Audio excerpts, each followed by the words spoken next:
ወመንፈስ ቅዱስ አሃዱ አምላክ አሜን። ክቡራን አበው ሊቃውንተ ቤተ ክርስቲያን በየማዕረጋችሁ አባቶቼ ካህናት፣ በአገልግሎት የምትመስሉኝ ወንድሞቼ መምህራነ ወንጌል፣ ወንድሞች ዲያቆናት፣ የእግዚአብሔር ልጆች፣ የድንግል ማርያም ወዳጆች እንደምን አደራችሁ? በቸርነቱ ሳይገባን የኃጢአታችንን ብዛትና የሰውነታችንን ክፋት ተመልክቶ ሳያጠፋን ዕድሜ ለንስሐ ሰጥቶ ዳግም በቅድስናው ስፍራ ሰብስቦ ስሙን እንድንጠራ ቃሉን እንድንሰማ የፈቀደልን የአባቶቻችን የቅዱሳን አምላክ የሰራዊት ጌታ እግዚአብሔር ስለማይነገረው ስጦታው ክብርና ምስጋና ይግባው። የእናታችን የእመቤታችን የቅድስተ ቅዱሳን የድንግል ማርያም የወላዲተ አምላክ ረድኤትና በረከት ለዘላለሙ በሁላችን ላይ አድሮ ይኖር። የምስጢር ባለቤት እግዚአብሔር አምላካችን ለሁላችንም ምስጢሩን ገልጦ ያስተምረን። ወወሃብከ ጸጋከ ለእጓለ እመሕያው፣ ለሰዎችም ስጦታን ሰጠ። የዳዊት መዝሙር 67 ቁጥር 18። ለዛሬ አምላካችን እግዚአብሔር እንደረዳን መጠን በሚኖረን ጊዜ የምንማርበት የትምህርታችን ርዕስ ይህ ይሆናል። ዛሬ በዚህ ርዕስ ለመማር የመረጥንበት ምክንያታችን በቤተ ክርስቲያናችን ታሪክና ሥርዓት መሠረት በየዓመቱ በዚህ ሰንበት ማለት ነው በበዓለ ጰራቅሊጦስ የመጀመሪያው ሰንበት፣ በዓለ ጰራቅሊጦስ ባለፈ የመጀመሪያው ሰንበት የዛሬው ዕለት ማለት ነው።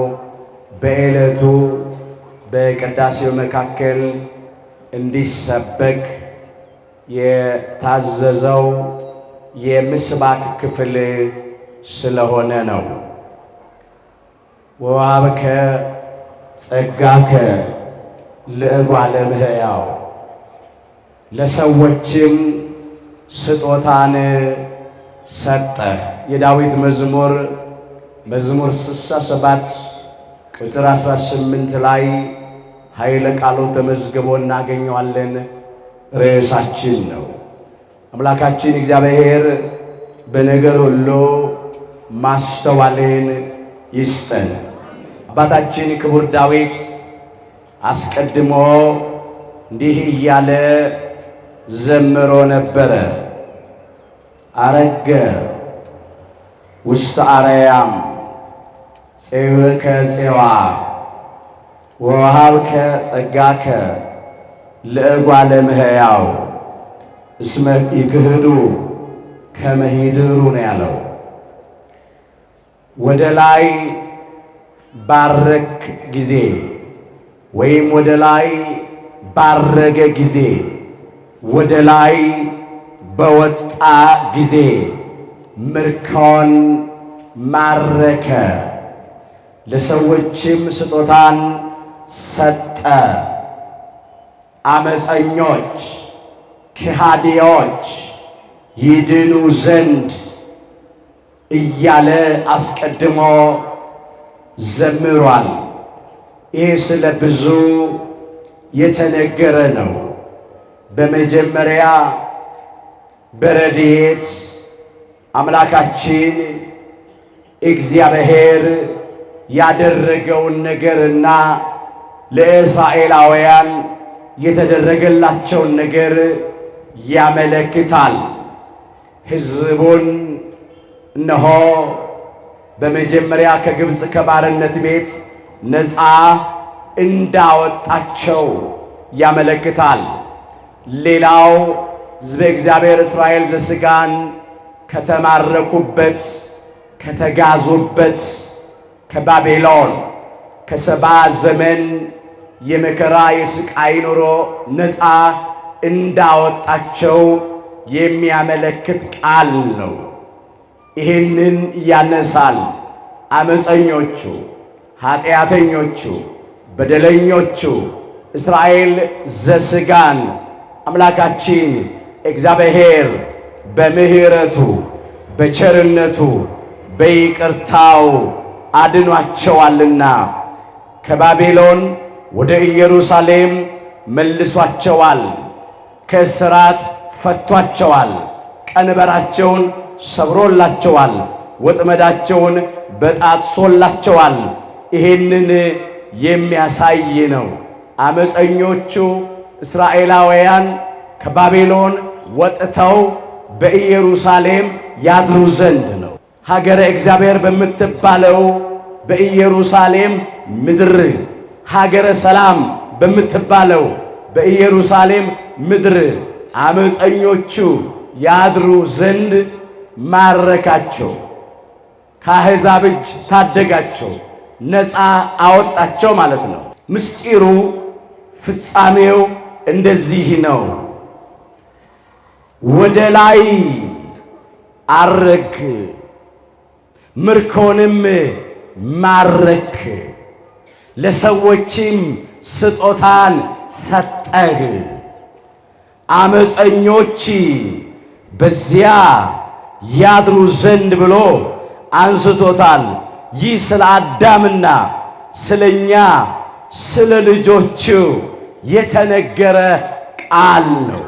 ወደ ላይ አረክ ወይም ወጣህ፣ ከፍ ከፍ አልክ ሲል ነገረ እርገቱን ያመለክታል።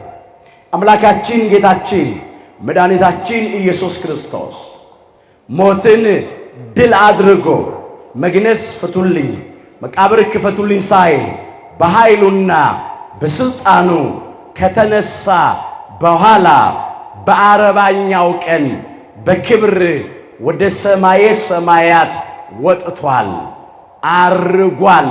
ይህንን የሚያመለክት ነው። ወደ ላይ አረክ ይለዋል። እርገቱን ያመለክታል። ምርኮን ማረክ። ምርኮኞቹ አዳምና እኛ ልጆቹ ነበር።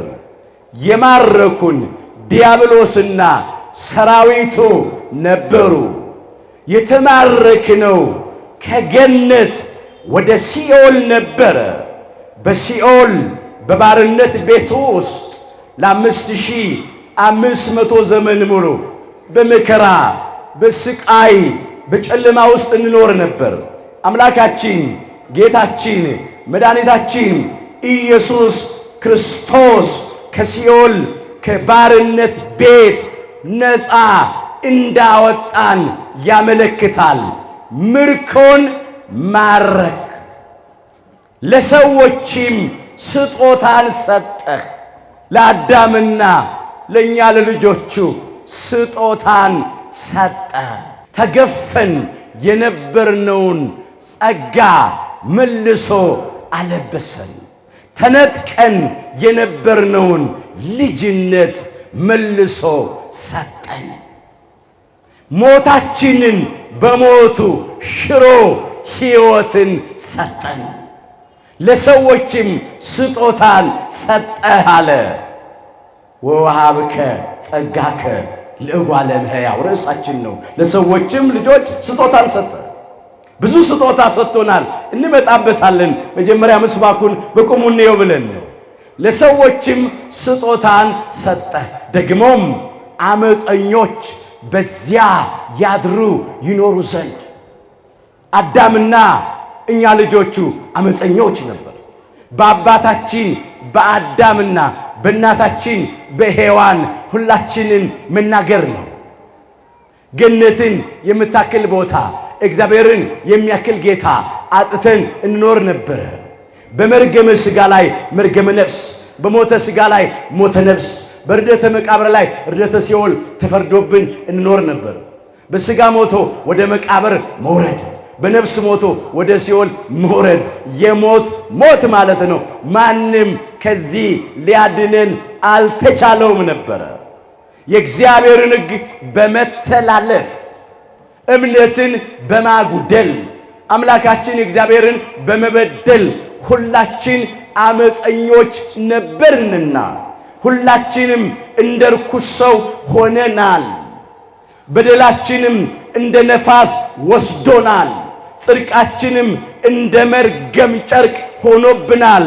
ሁላችን እንደ ቅጠል ደርቀን ረግፈናል እያለ ነቢዩ ኢሳይያስ በትንቢተ ኢሳይያስ ምዕራፍ 64 ከቁጥር 6 ጀምሮ ሁላችንም እንደ ርኩስ ሰው ሆነናል፣ ጽድቃችንም ሁሉ እንደ መርገም ጨርቅ ሆኗል አለ። ታጥቦ እንደማይጠራው እንደ መርገም ጨርቅ ሆኗል አለ። ሁላችንም እንደ ቅጠል ረግፈናል አለ። ጽድቅ ልምላሜ በጎ ፍሬ ጠፍቶብን በኃጢአት ጠውልገን ደርቀን በሞት ረግፈን ነበር። ሁላችንም እንደ ቅጠል ረግፈናል፣ በደላችንም እንደ ነፋስ ወስዶናል አለ። አፍገምግሞ ጥሎናል፣ ጠርጎም ወደ ሲኦል ወስዶናል፣ ጥሎናል ማለት። ወደ ላይ በወጣ ጊዜ ምርኮን ማረክ፣ ለሰዎችም ስጦታን ሰጠህ።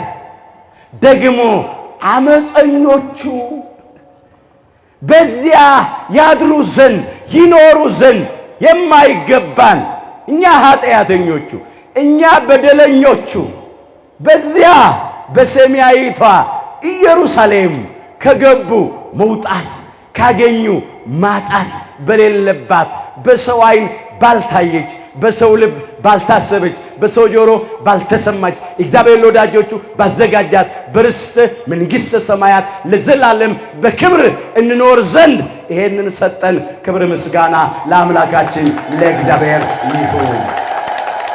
ስለዚህ የተነገረ ቃል ቅዱስ ጳውሎስ ለኤፌሶን ክርስቲያኖች በጻፈው መልእክቱ ይህንን አንስቶታል። የዕለቱ የመልእክት ክፍል ነው። በገባሬ ዲያቆኑ የተነበበ ክፍል ነው። እንዲህ ብሎ አንስቶታል። ይመሳሰላል። ኤፌሶን ምዕራፍ 4 ከቁጥር 7 ጀምሮ የተመዘገቡን እኔ እመለከታለሁ። እንደ ክርስቶስ ስጦታ መጠን ለእያንዳንዳችን ጸጋ ተሰጠን። የጸጋው አይነት ይለያያል። የጸጋው መጠኑ ብዛቱ ይለያያል። ነገር ግን የጸጋ ስጦታ ያልተሰጠው ሰው የለም። እንደ ክርስቶስ ስጦታ መጠን አለ። እንደኛ አይደለም። እንደ ክርስቶስ ስጦታ መጠን ለእያንዳንዳችን ጸጋ ተሰጠን። ስለዚህ ይላል ወደ ላይ በወጣ ጊዜ ምርኮን ማረከ፣ ስጦታውንም ለሰዎች ሰጠ። ከዚያ ከመዝሙር 67 ቁጥር 18 ላይ ነው ስቦ ያመጣው ቅዱስ ጳውሎስ። ወደ ምድር ታችኛ ክፍል ደግሞ ወረደ ማለት ካልሆነ ይህ ወጣ ማለትስ ምን ማለት ነው ይላል። ወጣ ሲል ወረደን ያነሳል። ለመውጣት መውረድ አለና ወደ ምድር ታችኛ ክፍል ደግሞ ወረደ ማለት ካልሆነ ይህ ወጣ ማለትስ ምን ማለት ነው? ጥቂት ነገር እናንሳና ግልጥ እናድርግ። ስለ ብዙ ተነግሯል። ይሄ በመጀመሪያ ወደ ምድር ታችኛ ክፍል ወረደ ሲል ነገረ ልደቱን ያጠይቃል። ከቅድስት ሥላሴ አንዱ አካላዊ ቃል እግዚአብሔር ወልድ አዳምና እኛ ልጆቹን ስለማዳን ከሰማየ ሰማያት መውረዱን ከቅድስተ ቅዱሳን ከድንግል ማርያም ከሥጋዋ ሥጋ ከነፍሷ ነፍስ ነስቶ በተዋሂዶ ከብሮ በቤተልሔም ዋሻ በከብቶች በረት መወለዱን በግርግም ላይ መተኛቱን በቅጠልና በጨርቅ መጠቅለሉን ነገረ ልደቱን ሲያጠይቅ ወረደ አለ። ይሄ መጀመሪያ ወረደ ነው። ሌላ ወደ ምድር ታችኛ ክፍል ደግሞ ወረደ ማለት ሌላው መውረድ ለድህነት ዓለም ለቤዛ ዓለም በዕለተ ዓርብ በቀራንዮ መስቀል ላይ ተሰቅሎ ለባህሪ ሞት የማይስማማው አምላክ በሥጋ ሞቶ ወደ ጎልጎታ መቃብር መውረዱን በሥጋ ሞቶ መቀበሩን ያመለክታል። ወደ ምድር ታችኛ ክፍል ደግሞ ወረደ በአካለ ሥጋ በሥጋ ሞቶ ወደ ጎልጎታ መቃብር ወርዷል። በመቃብር 3 ቀንና 3 ሌሊት አድሯል። ወረደ ተቀበረ በሥጋ ሞቶ። ሌላው ወረደ የሚለው በአካለ ነፍስ ወደ ሲኦል መውረዱን የሚያመለክት ቃል ነው። ቅዱስ ጴጥሮስ አንስቶታል። በሥጋ ሞተ በመንፈስ ግን ሕያው ሆነ፣ በእርሱም ደግሞ ሄዶ በወህኒ ለነበሩት ነፍሳት ሰበከላቸው ይላል። አንደኛ ጴጥሮስ ምዕራፍ 3 ቁጥር 18 ላይ በሥጋ ሞቶ ወደ ጎልጎታ መቃብር እንደወረደ በአካለ ነፍስ ደግሞ ወደ ሲኦል ወደ ምድር ታችኛው ክፍል ወርዷል። ወረደ ይህንንም ያጠይቃል። ወረደ ብቻ ግን አይደለም፣ ወጣም ደግሞ አለ። ምን አለ ቅዱስ ጳውሎስ? እንመለስ እዚያው ኤፌሶን ምዕራፍ 4 ቁጥር 9 ላይ ነው እየተመለከትኩ ያለሁት። ወደ ምድር ታችኛ ክፍል ደግሞ ወረደ ማለት ካልሆነ ይህ ወጣ ማለትስ ምን ማለት ነው አለ። ይህ የወረደው ሁሉን ይሞላ ዘንድ ከሰማያት ሁሉ በላይ የወጣው ደግሞ ያው ነው አለ። አሁን ወጣን እንመለከታለን። ወጣ ማለት 3 ቀን 3 ሌሊት በጎልጎታ መቃብር ካደረ በኋላ ሞትን ድል አድርጎ መግነዝ ፍቱልኝ መቃብር ክፈቱልኝ ሳይል በኃይሉና በስልጣኑ ሞትን ድል አድርጎ እንደተነሳ ከመቃብር እንደወጣ የሚያመለክት ቃል ነው። መጽሐፍ እንደሚል ክርስቶስ ስለ ኃጢአታችን ሞተ ተቀበረም፣ መጽሐፍም እንደሚል በሦስተኛው ቀን ተነስቷል ይላል። አንደኛ ቆሮንቶስ ምዕራፍ 15 ቁጥር 3 ላይ ሁልጊዜ በሃይማኖት ጸሎት የምናደርሰው ቃል ነው። የኛ አምላክ ሞትን ድል አድርጎ ተነስቷል። መቃብሩ ባዶ ነው፣ ድንጋዩ ተንከባሏል። ሕያውን አምላክ ከሙታን መካከል ስለምን ትፈልጉታላችሁ? እንደተናገረው ተነስቷል እንጂ በዚህ የለም ብለው ቅዱሳን መላእክት ትንሣኤውን ለቅዱሳት አንስት አበሰሩ። ክብር ምስጋና ለአምላካችን ለጌታችን ለመድኃኒታችን ለኢየሱስ ክርስቶስ። ወጣ ሞትን ድል አድርጎ ተነሳ ነው። የኛ አምላክ ሞት የማያሸንፈው ያላሸነፈው ሕይወት ነው። መቃብር ይዞ ያላስቀረው የማያስቀረው ትንሣኤ ነው። አነ ውእቱ ትንሣኤ ወሕይወት ነው ያለው። ትንሣኤና ሕይወት እኔ ነኝ ነው ያለው የዮሐንስ ወንጌል ምዕራፍ 11 ቁጥር 25 ላይ። እውነት ነው። እሱ ሕይወት ነው። እሱ ትንሣኤ ነው። ሕይወት መሆኑን ሞትን ድል አድርጎ አሳይቷል። ትንሣኤ መሆኑን መቃብርን ድል አድርጎ አሳይቷል። ከቃል ይልቅ ተግባር ይሰብካልና ክብር ምስጋና ይግባው። እውነት ነው ትንሣኤ፣ እውነት ነው ሕይወት። ወጥቷል። ወደ ላይ ወጣ ማለት ከምድር ወደ ሰማይ ያረገ ብቻ አይደለም እኮ፣ ከመቃብር ወጣ። መቃብርን ድል አድርጎ ወጣ ነው። ሌላ ወደ ላይ ወጣ። በሲኦል ነፍሱ አልቀረችም። ነፍሳትን ከሲኦል ከባርነት ቤት ይዞ ነፃ አወጣ። ቅዱስህንም መበስበስን ያይ ዘንድ አትሰጠውም፣ ነፍሴንም በሲኦል አትተዋትም እያለ ቅዱስ ዳዊት የዘመረውን ሊቀ ሐዋርያት ቅዱስ ጴጥሮስ በበዓለ ሃምሳ ከዚያ ስቦ አምጥቶ ተናግሯል። በዚህ በሐዋርያት ሥራ ምዕራፍ 2 ከቁጥር 26 ጀምሮ የተመዘገበውን መመልከት ትችላላችሁ። ይሄንን አባታችን ሊቀ ሐዋርያት ቅዱስ ጴጥሮስ ከዚያ ስቦ ያመጣው አስቀድሞ አባታችን ክቡር ዳዊት በመዝሙር 15 ከቁጥር 8 እስከ 11 ከዘመረው ክፍል ነው የተነገረው።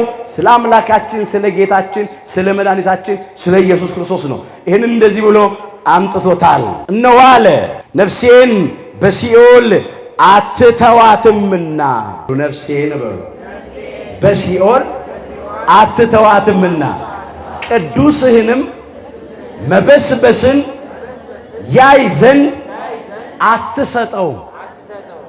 ክቡር ዳዊት በሥጋ አንቀላፍቷል፣ ሞቷል፣ ተቀብሯል፣ በሥጋ ፈርሷል፣ በስብሷል። ቅዱስህንም መበስበስን ያይ ዘንድ አትሰጠውም የተባለ ከቅድስት ሥላሴ ስለ አንዱ ቅዱስ ስለ አካላዊ ቃል ስለ እግዚአብሔር ወልድ ስለ ኢየሱስ ክርስቶስ የተነገረ ነው።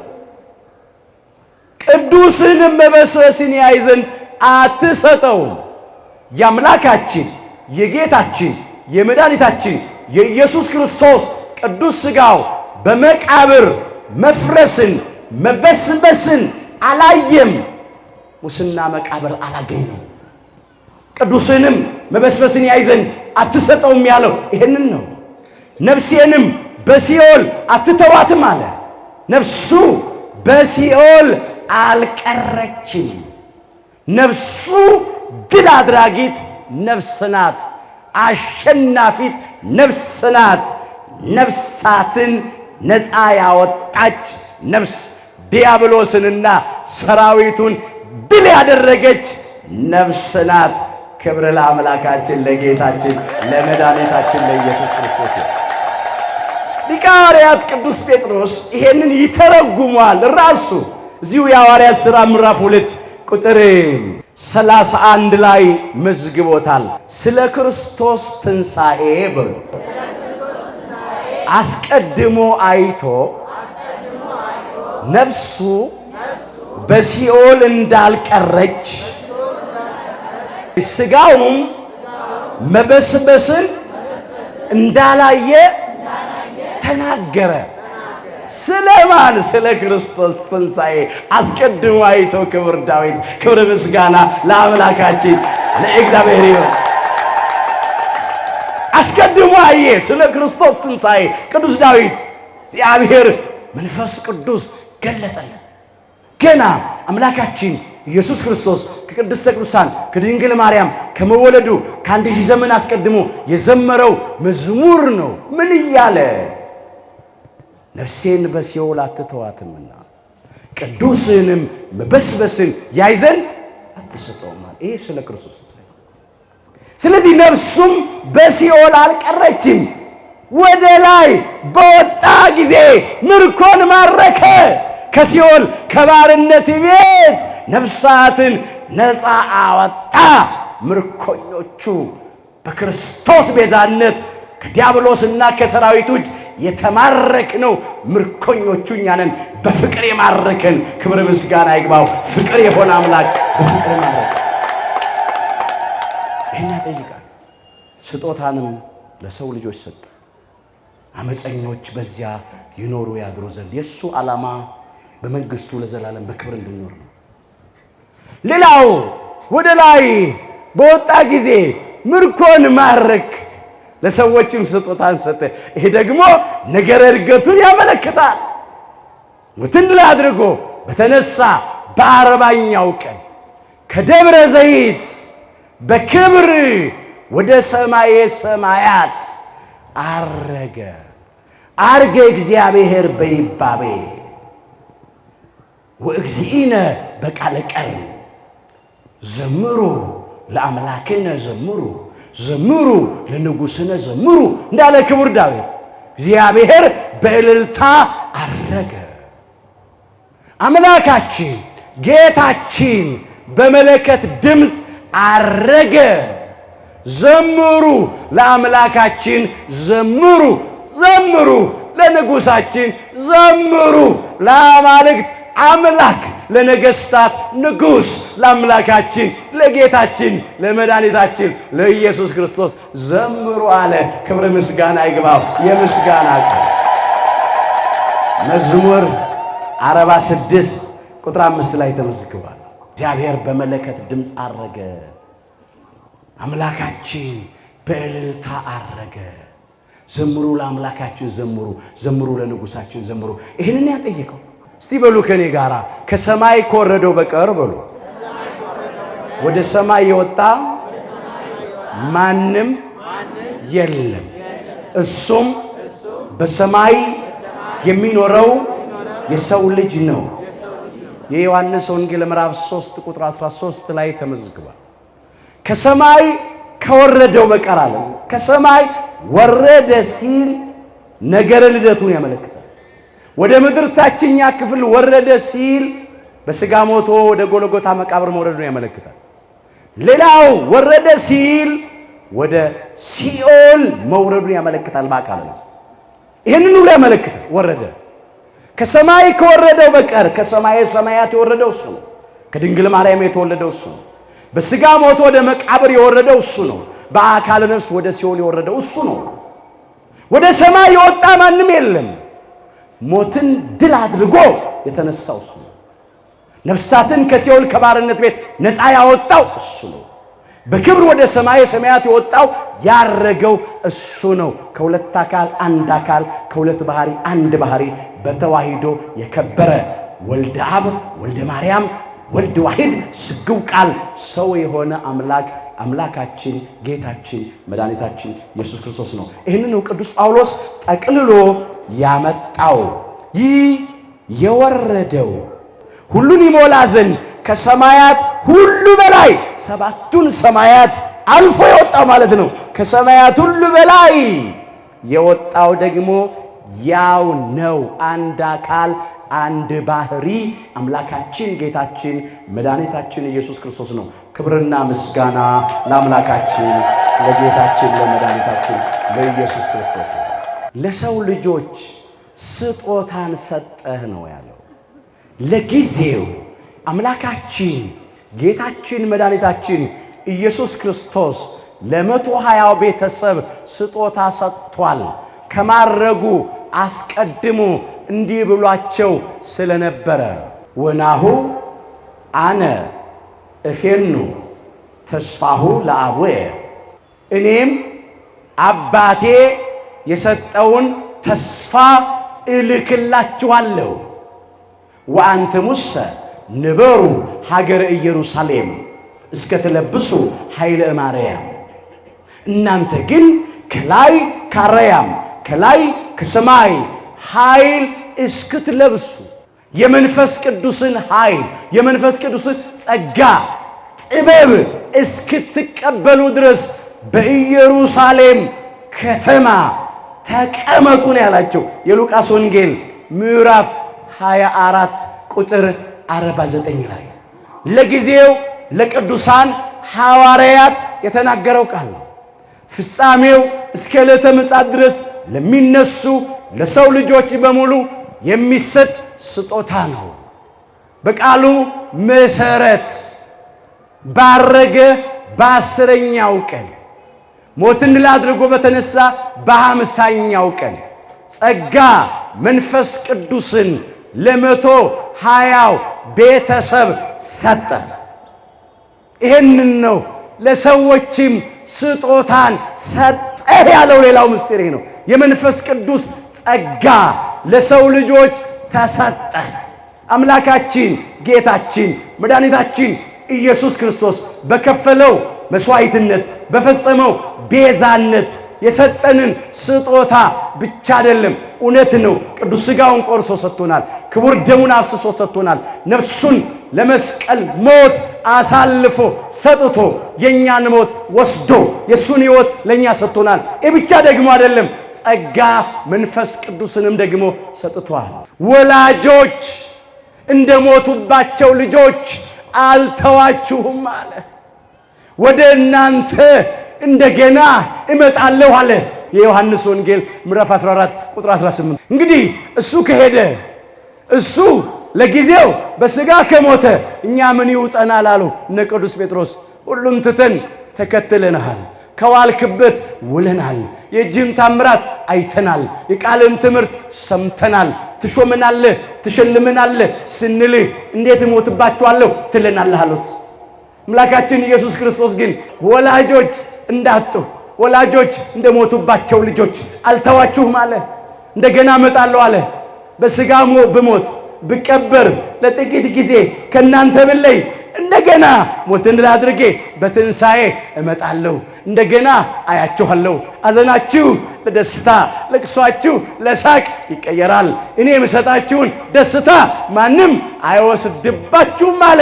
እንደገና መጣ። ሞትን ድል አድርጎ ተነስቶ መካከላቸው ቆመ።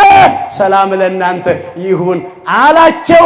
ደቀ መዛሙርቱም ሞትን ድል ያደረገውን አምላካቸውን ባዩ ጊዜ ደስ አላቸው። ክብር ምስጋና ለአምላካችን ለጌታችን ለመድኃኒታችን ለኢየሱስ ክርስቶስ።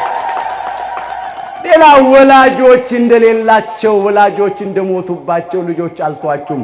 እንደገና እመጣለሁ ማለት እንዲህ ነው። ደግሞ የመንፈስ ቅዱስን ጸጋ ለእናንተ በማደል በመስጠት እመጣለሁ። ይደንግጽክሙ ልብክሙ ነው ያላቸው። እመኑ በእግዚአብሔር ወእመኑ በየ አለ። ልባችሁ አይደንግጽ፣ ልባችሁ አይታወቅ፣ ልባችሁ አይጨነቅ። በእግዚአብሔር እመኑ፣ በባሕርይ አባቴ በእግዚአብሔር አብ እመኑ፣ ደግሞ በእኔም እመኑ አለ። በአባቴ ቤት ብዙ መኖሪያ አለ። እነሆ ስፍራ አዘጋጅላችሁ ዘንድ እሄዳለሁ። እኔ ስፍራ ባዘጋጅላችሁ እኔ ባለሁበት እናንተ ደግሞ እንድትሆኑ ሁለተኛ እመጣለሁ፣ ወደ እኔም ወስዳችኋለሁ አለ። የዮሐንስ ወንጌል ምዕራፍ 14 ቁጥር 1 ጀምሮ የዕለቱ ቅዱስ ወንጌል ክፍል። ልባችሁ አይታወክ። በቃ ተበትነን እንቀራለን። ማን ይሰበስበናል? ማን አለን? አትበሉ፣ አትጨነቋል። ለምን? በአባቴ ቤት ብዙ መኖሪያ አለ። በመንግሥተ ሰማያት ብዙ መኖሪያ አለ። መንግሥተ ሰማያት በጣም ሰፊ ናት፣ ለሁላችን ትበቃለች። በአባቴ ቤት ብዙ መኖሪያ አለ። ስፍራ አዘጋጅላችሁ ዘንድ እሄዳለሁ። በቤዛነቱ በመስዋዕትነቱ ስፍራ አዘጋጀ። የተዘጋችውን ገነት ከፈተ። ይህን ማለት እኮ ነው። ስፍራ አዘጋጅላችሁ ዘንድ እሄዳለሁ። እኔ ስፍራ ባዘጋጅላችሁ እኔ ባለውበት እናንተ እንድትሆኑ ሁለተኛ እመጣለሁ። ዳግም እመጣለሁ ነው። ዳግም በክብር በትስብእት በግርማ መለኮት ከእልፍ አእላፋት ወትእልፊተ አእላፋት ቅዱሳን መላእክት ጋር ይመጣ ዘንድ አለውና ዳግም እመጣለሁ፣ ወደ እኔም ደግሞ ወስዳችኋለሁ ነው ያለው። እንግዲህ ጸጋ መንፈስ ቅዱስን ላከላቸው አስቀድሞ የተነገረው ቃል እንዲፈጸም ይቤ እግዚአብሔር እሰውጥ እምነ መንፈሴ ዲበ ኩሉ ዘሥጋ ተብሎ ነበር። እግዚአብሔር እንዲህ እንዳለ ምን እንዳለ? ሥጋ በለበሰ ሁሉ ላይ በሉ ከመንፈሴ አፈሳለሁ። የሐዋርያት ሥራ ምዕራፍ 2 ቁጥር 17 ላይ ተመዝግቧል። የዕለቱ የግብረ ሐዋርያት ክፍል ነው። በንፍቁ ወይም በረዳቱ ካህን የተነበበው ማለት ነው። ነቢየ እግዚአብሔር ቅዱስ ኢዩኤል ከተናገረው ሊቀ ሐዋርያት ቅዱስ ጴጥሮስ ስቦ አምጥቶ ነው የተናገረው። በትንቢተ ኢዩኤል ምዕራፍ 2 ቁጥር 28 ላይ ተመዝግቧል። ከዚህም በኋላ እንዲህ ይሆናል አለ። ከ5500 ዘመን በኋላ እንዲህ ይሆናል። ምን ይሆናል? ከመንፈሴ በሥጋ ለባሽ ሁሉ ላይ አፈሳለሁ። ያን ሰጠ። የመንፈስ ቅዱስ ጸጋ ተሰጠ ማለት ነው። መንፈስ ቅዱስ በጸጋ ለጊዜው ለ120 ቤተሰብ ወረደ። ፍጻሜው ለሁላችን ተሰጠ። አጽናኙ ናዛዚ የሚባለው የሚያረጋጋው የሚያጽናናው ጸጋ መንፈስ ቅዱስ ተሰጠ። ከሳቴ ሕይወት ምስጢር ገላጩ መንፈስ ቅዱስ በጸጋ ወረደ። ዛሬም የተሰወረብን ምስጢር ይግለጥልን። የሚያነጻው የሚቀድሰው መንፈስ ቅዱስ በጸጋ ወረደ። መንጽሔ ይለዋል፣ ያነጻል፣ ከርኩሰት ይቀድሳል፣ የኃጢአትን ስርየት ይሰጣል። የሚያጸናው መጽንዕ ነው። ያጸናል፣ ያበረታል፣ ድፍረትን ይሰጣል፣ ፍርሃትን ያርቃል። ቅዱሳን ሐዋርያት ፍሬዎች ነበሩ። ጥባትን የሰጣቸው፣ ድፍረትን የሰጣቸው፣ ጽናትን የሰጣቸው መንፈስ ቅዱስ ነው። መስተፍስሕ ይለዋል፣ የሚያስደስት አስደሳች መንፈስ ተሰጣቸው። ወውሃብከ ጸጋከ ለእጓለ እመሕያው ለሰዎችም ስጦታ ሰጠ። ጸጋ መንፈስ ቅዱስን ሰጠ። ዛሬም ለምንጨነቀው፣ ለምንታወከው፣ ግራ ለተጋባ ነው የሚያጽናናው የሚያረጋጋው ጸጋ መንፈስ ቅዱስ በሁላችን ላይ ይደርብን። አሜን። ሥጋ በለበሰው ሁሉ ላይ ከመንፈሴ አፈስሳለሁ። መንፈስ ቅዱስ በጸጋ በእነሱ ላይ በወረደ ጊዜ ቅዱሳን ሐዋርያት ከጭንቀት ተረጋጉ፣ ከሐዘን ተጽናኑ። ከዚያ ተጽናንተው ዓለሙን በመንፈስ ቅዱስ ጸጋ በቅዱስ ወንጌል አጽናኑ። የተጽናኑ ማጽናናት ያውቁበታል። ወገኖች መጽናናት በመንፈስ ቅዱስ ጸጋ ነው። እናት በሉ ልጇን እንደምታጽናና እንዲሁ አጽናናችኋለሁ። በኢየሩሳሌም ውስጥ ትጽናናላችሁ። ትንቢተ ኢሳይያስ ምዕራፍ 66 ቁጥር 13። ለጊዜው ለእስራኤል ዘሥጋ ተነግሯል። እስራኤል ዘሥጋ በኃጢአታቸው ምክንያት ወገኖቻቸውን በሰይፍ አጡ፣ በረሃብ አጡ፣ በበሽታ አጡ። ጥቂቶች ተማርከው ባቢሎን ወርደው 70 ዘመን ሙሉ መከራ ስቃይ አዩ። ያን ጊዜ በነብዩ ላይ አድሮ አምላካችን እግዚአብሔር እንዲህ አላቸው፣ እናት ልጇን እንደምታጽናና እንዲሁ አጽናናችኋለሁ አለ። ከባርነት ቤት ነፃ አወጣችኋለሁ፣ ከምርኮ መልሳችኋለሁ፣ ከእስራት እፈታችኋለሁ። ሐዘናችሁን ለደስታ ልቅሷችሁን ለሳቅ እቀይርላችኋለሁ። በኢየሩሳሌም ውስጥ ትጽናናላችሁ። እንዳዘናችሁ፣ እንዳለቀሳችሁ፣ እንደተቅበዘበዛችሁ አትቀሩም አለ፣ አደረገላቸው። ፍጻሜው ስለ አዳምና ስለኛ ስለ ልጆች ሁሉ የተነገረ ቃል ነው።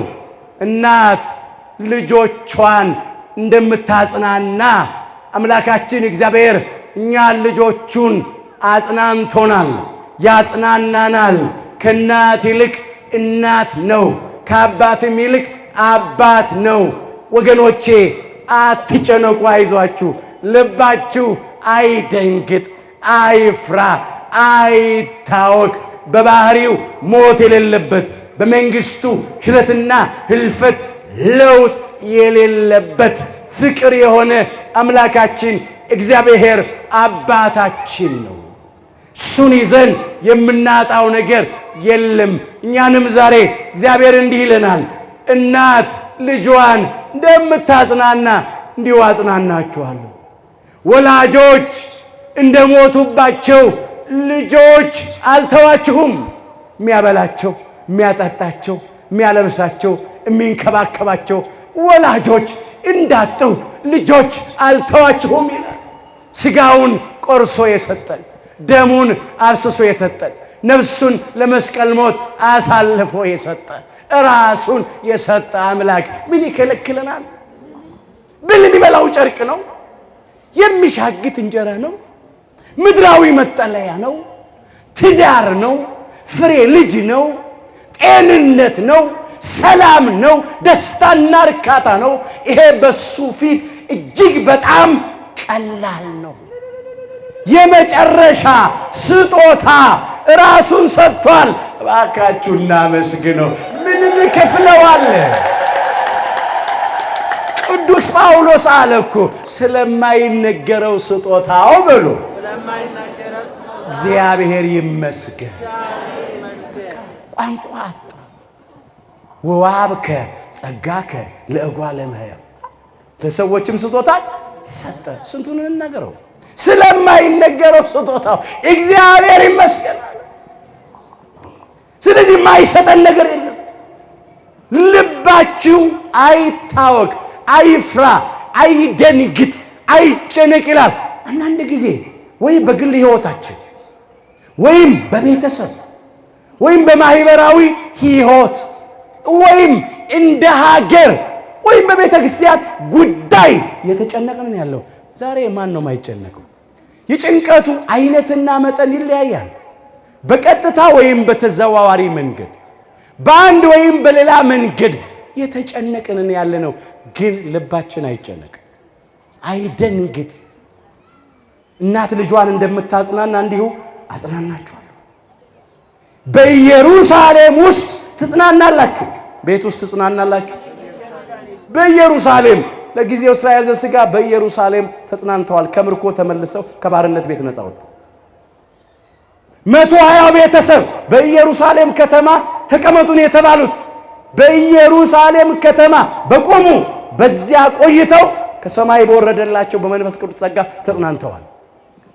ኢየሩሳሌም ምድሪቱን ብቻ አይደለም፣ ኢየሩሳሌም ቅዱስ ቤተ ክርስቲያን ነው።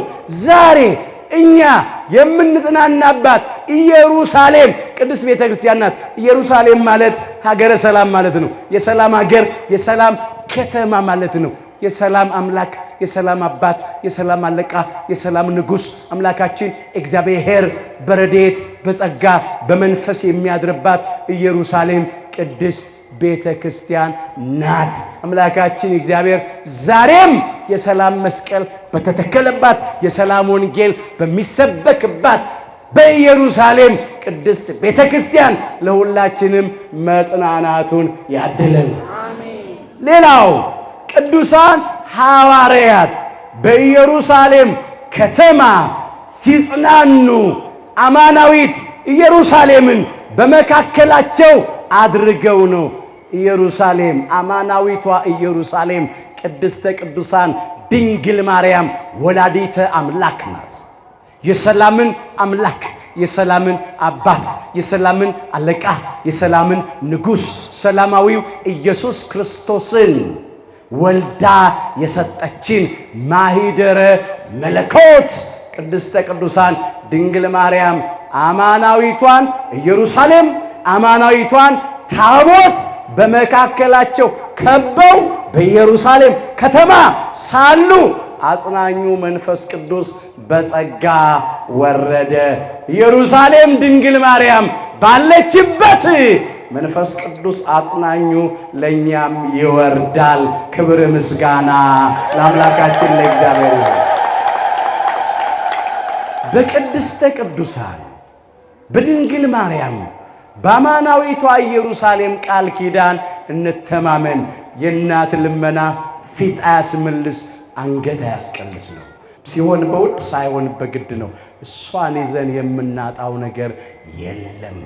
ዛሬም በእውነት ፍቅሯን በልቡናችን የምስጋናዋን ጣዕም በአንደበታችን ያሳድርብን። አንድ ቃል እንመልከትና ይበቃናል። ቅዱስ ጳውሎስ ለሮሜ ምእመናን በጻፈው መልእክቱ በምዕራፍ 12 ከቁጥር 6 ጀምሮ እናምጥቶታል። እንደተሰጠንም ጸጋ ልዩ ልዩ ስጦታ አለ። ትንቢት ቢሆን እንደ እምነታችን መጠን ትንቢት እንናገር፣ አገልግሎትም ቢሆን በአገልግሎታችን እንትጋ፣ የሚያስተምርም ቢሆን በማስተማሩ ይትጋ፣ የሚመክርም ቢሆን በመምከሩ ይትጋ፣ የሚሰጥ በልግስና ይስጥ፣ የሚምር በደስታ ይማር እያለ ይዘረዝራል። እንደተሰጠን እንደ መንፈስ ቅዱስ የጸጋ ስጦታ ለእያንዳንዳችን ስጦታ አለ። ስጦታ ያልተሰጠው ሰው የለም።